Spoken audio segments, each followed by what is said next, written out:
another loan application na auto-approve at auto-disburse sa GCash after mo makapag-submit ng application mo. Pwedeng bayaran ng 2 terms, 3 terms, at 4 terms. At 11 pesos lang yung madadagdag na interest. Sobrang liit, di ba? So, bagong loan application nga yung pag-uusapan natin ngayon at ito ay ang Fundra na na-download ko nga sa may Play Store at wag na wag mo na kayo mag-i-install at mag-a-apply agad-agad lalo na kung hindi nyo pa din alam kung ano ba yung i-expect nyo dito at kung ano yung possible na maranasan nyo or ma-experience nyo once na ma-overdue kayo. At shout out kay Mina Crisostomo dahil siya yung nag-request ng video na to at sabi niya, ma'am baka po pwedeng pa-review kay Fundra. Salamat. So shout out po sa'yo. So ngayon nga malalaman na natin kung kautang-utang ba itong Fundra na to na auto-disburse daw. Hindi na tayo maghahantay ng sobrang tagal. Kaya ayun na, umpisahan na natin. Disclaimer lang, hindi ko kaya hinihikayat na mag-apply dito agad-agad ha. So ito ay loan review para malaman natin kung talagang maaasahan ba itong bagong utangan na to. So after ko na mag-sign up is eto na yung lumabas sa may pinaka-homepage nila at ang maximum na pinapautang ay 200,000 pesos. Napakalaki. At no hidden fees, fast approval at fully online. So ay na-apply now na nga agad. At apat nga yung mga sasagutan dito. So unang-una, WhatsApp account number. OMG, nanghihingi agad ng Facebook profile link. So kung yung iba, yung hinahanap lang is yung Facebook name, ito, Facebook link na agad-agad. So syempre, alam naman na natin, mapapaisip tayo, bakit kailangan ng link? Kukontakin ba yung mga nasa my friend list natin pagka tayo ay na-overdue? Pero you can continue without it. Pero maapektuhan daw yung ating loan application and possible is ma-reject. So para sa akin, bakit kailangan pa nito? Para sa akin is isang red flag na din. Di pa ba sapat ang contact reference? So ayun na nga, comment down below kung agree din ba kayo, kailangan pa yung Facebook profile pagka mag-a-apply ng loan? Comment down below. Email, ayan, education, date of birth, occupation, gender, magkano daw yung monthly income natin, marital status, pay date, tuwing kailan tayo sumasahod. At next na nga agad-agad, so dito emergency contact na at ang hinahanap nila ay 4. So meron pala sila ditong mga amount na yun na yung possible na i-offer sa atin. Medyo malaki pero to receive is to believe nga, lagi ko sa inyong sinasabi. Talaga hanggat di natin natatanggap, wag muna tayong maniniwala. So next na is ID card na, pero wala pa ako ditong pinipili kung ano yung mga ID card na pwede. So, yung lagi ko na lang din ginagamit, ito yung pipicturean ko and, okay, may face recognition. So, andito pala sa ibaba, pero after ko pang mapicturean itong ID, saka palang lumabas yung mga pamimilian, OMG. So, ilalagay yung first name, middle name, last name, saka yung ID type. Okay, ito pala yung mga ID type at marami-rami naman.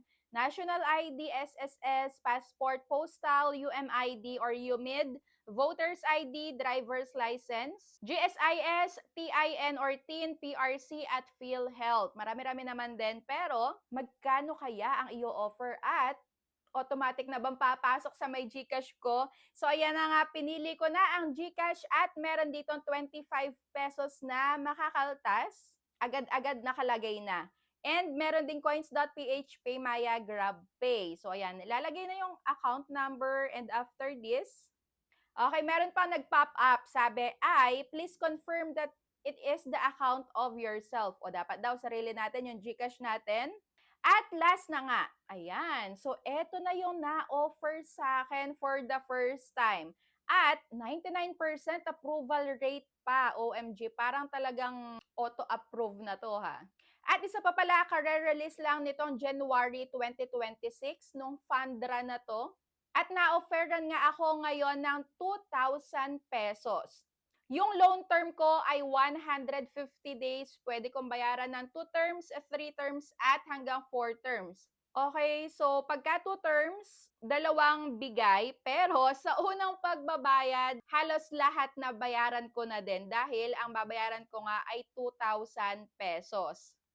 At yung pangalawa kong pagbabayad is sa September pa, OMG. At ang babayaran ko na lang ay 11 pesos. Talaga nga naman, ano? So, para magkakamukha na lang yung mga ibang loan application na bagong labas, na puro sa may unang pagbabayad, halos lahat talaga nabayaran na. And medyo nakaka-stress din dahil parang pinapaikot lang nila tayo na 150 days, pero in just 7 days lang, babayaran na agad-agad yung unang due date. And nung kinlik ko nga itong 3 terms at 4 terms, hindi siya nakiklik. So pagka siguro mga pangalawa, pangatlo na nating paglo-loan dito is makiklik na to. Pero ayun, hanggang 2 term lang talaga sa may first time. O sige, so ayan na, kinonfirm ko na, pero ang isa pang red flag dito, pagka kinonfirm na to, hindi pa natin nakikita talaga kung magkano yung matatanggap natin at kung magkano yung mga, kung may hidden charges man, may processing fee, may risk control service fee, so wala silang mga nakalagay dito. So get money now na agad-agad, OMG, magkano ba yung matatanggap dito? So sige, para sa'yo na nag-request na to, i-get money now ko na. And submit successfully. So your loan application has been received. And please pay attention to SMS or app notification for application result. Okay, so magba-back to home na muna ako at meron pa akong isang hindi nasisilip sa kanila at yun nga yung kanilang SEC registration, kung naka-registered ba sila sa may SEC. And chinek ko nga itong kanilang privacy policy and wala ako ditong nakita na company name nila. Wala ding SEC registration, paano natin silang masa-search kung talagang naka-registered sila sa SEC? Dahil kung babalik tayo sa pinakauna, nakalagay dito is SEC registered sila. Which is dapat naman talaga lahat ng mga online loan application or online lending application is bago sila magpautang sa iba, dapat meron muna silang lisensya na magpautang sa mga borrowers. So kung hindi sila lisensyado, matatawag natin tong illegal at hindi dapat utangan. Pero ako inutangan ko, no? So, ayun guys, wala ako nakita dito. And dito naman sa may underway, nakalagay ang, eto pala, ang details kung magkano na lang matatanggap ko. My gosh. So, nakalagay dito ang interest 11 pesos. Yun lang yung madadagdag sa 2,000 pesos. At yung payment channel fee, yung kanina, dahil GCash yung pinili ko, may mababawas na 25 pesos. At, eto na nga, sinasabi ko, so, meron pang makakaltas na service fee which is 860 at hindi natin alam kung bakit napakalaki. Dahil madami-dami na ding mabibili to guys ha, na pang ulam-ulam sa pang araw-araw, pambili ng bigas, yung 860 na to. So lumalabas na yan na lang yung matatanggap natin. Sa 2,000 pesos na uutangin natin, yan na lang. Napakalaki and another red flag. OMG. So, ibig sabihin, ang matatanggap ko na lang is yaan. Sana ma-reject. Bakit naman kasi hindi agad sinasabi, hindi agad nilalagay yung loan details bago mag-get money? So, ayan na, under review na tayo. Pero ang napansin ko guys, sa kanilang application, parang hindi naman siya loan application kagaya ng mga na-review ko na nung nakaraan, na parang nag-check lang sila ng credit rating. Understand your credit status easily. So, more on about credit standing lang to, na walang nakalagay dito na nagpapautang nga sila. So, medyo nakakalito. At ayan na nga, OMG. So, ang resulta, buti na lang. Ayan, buti na lang. Rejected ako, guys. Ang saya, di ba? Hindi ko babayaran yung 2011. Sobrang laki ng makakaltas kasi dito. Nanghihinayang ako sa 860 na makakaltas, guys. And chinek ko nga yung ratings nila. So, dito tayo sa may 1-star rating. At sabi nga is, I applied for a 5,000 loan. But only 3,000 was actually disbursed to me. Sobrang laki ng mababawas. Kaya, kung ako sa inyo, para sa akin is, hindi ko siya maire-recommend sa inyo, lalo na kung kailangan kayo nga ng kung 5,000, 5,000. Pero dito, hindi siya buong matatanggap.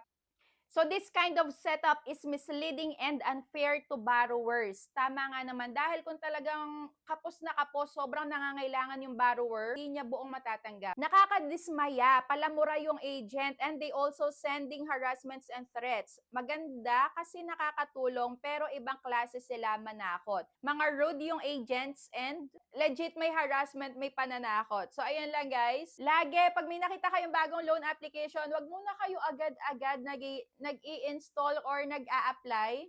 Lalo na kung hindi kayo fully aware kung ano ba yung possible na ma-experience nyo once na kayo nga ay, ayan, ma-overdue dito. Always be a responsible borrower, lalo na kung alam nyo na nga kung ano yung matatanggap nyo lang dito, pero nagtuloy kayo sa pag-a-apply. Basta bayaran nyo kung magkano yung nakita nyo at kung kailan yung due date nyo. Make sure na meron kayong i-expect na perang pambayad sa due date na yun dahil mahirap na baka lalo lang kayong ma-stress at baka ma-experience nyo din yung mga sinabi ko sa inyo dito na shinare ng mga nakapag-try na sa kanila. So, ayan lang guys. Thank you for watching and comment down below kung meron pa kayo ditong gustong ipa-review na loan application. Thank you for watching and see you on my next vlog. Bye!